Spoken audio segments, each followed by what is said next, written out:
ஒரு கதை ஒன்று சொல்லிட்டா சார். இந்த கதையை கேட்டுட்டு நீங்கள் சிரிக்கலாம், ஆனால் நம்ம நாட்டோட நிலைமை அப்படி தான் இருக்குது. ஒரு 9th ஸ்டாண்டர்ட் படிக்கிற பையன் அவனோட ஹிஸ்ட்ரி எக்ஸாமுக்கு ப்ரிப்பேர் ஆகிறான். மற்ற சப்ஜெக்ட்ஸ் எல்லாம் காட்டிலும் இந்த ஹிஸ்ட்ரி எக்ஸாமுக்கு பயங்கரமாக ப்ரிப்பேர் பண்ணுறான். எக்ஸாம் வருது, எக்ஸாமை எழுதுறான். எழுதிட்டு வீட்டில் வந்து அவங்க அப்பா கிட்ட நல்லா எழுதியிருக்கேன்னு சொல்கிறான். அப்புறம் எக்ஸாம் ரிசல்ட் வருது. ரிசல்ட்டில் பார்த்தா மற்ற எல்லா சப்ஜெக்ட்ஸ்லையும் பாஸ் ஆயிருக்கான், ஆனால் ஹிஸ்ட்ரியில் மட்டும் ஃபெயில் ஆயிருக்கான். அவங்க அப்பாவுக்கு ஒரே சந்தேகம், என்னடா இவன் ஹிஸ்ட்ரி தான் நல்லா படித்தான், எப்படா ஹிஸ்ட்ரியில் ஃபெயில் ஆனான்ட்டு ஒரே கியூரியாசிட்டி. சரிட்டு ஸ்கூலுக்கு போய் ஆன்சர் ஷீட்டை வாங்கி பார்க்குறாரு. கொஷின் நம்பர் 1, இந்தியாவுக்கு எப்போ சுதந்திரம் கிடைச்சது? Answer 2014. Question number 2, white revolution and green revolution எப்போ வந்துச்சு? ஆன்சர் 2014.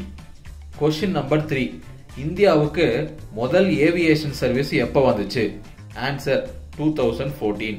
கொஷின் நம்பர் 4, இந்தியாவுக்கு முதல் ட்ரெயின் சர்வீஸ் எப்போ வந்துச்சு? ஆன்சர் 2014. கொஷின் நம்பர் 5, இந்தியாவில் ஐஐடி, ஐஐஎம்ஸ், இஸ்ரோ, எய்ம்ஸ் இதெல்லாம் எப்போ தொடங்கப்பட்டுச்சு? ஆன்சர் 2014. கொஷின் நம்பர் 6, இந்தியாவுக்கு army, air force, navy, CRPF, CISF இந்த மாதிரியான ஃபோர்ஸஸ்லாம் எப்போ தொடங்கப்பட்டுச்சு? Answer 2014. Question number 7, industrial revolution எப்போ ஆரம்பிச்சது? ஆன்சர் 2014. கொஷின் நம்பர் 8, முதல்ல இந்தியாவுக்கு கம்ப்யூட்டர் எப்போ வந்துச்சு? ஆன்சர் 2014.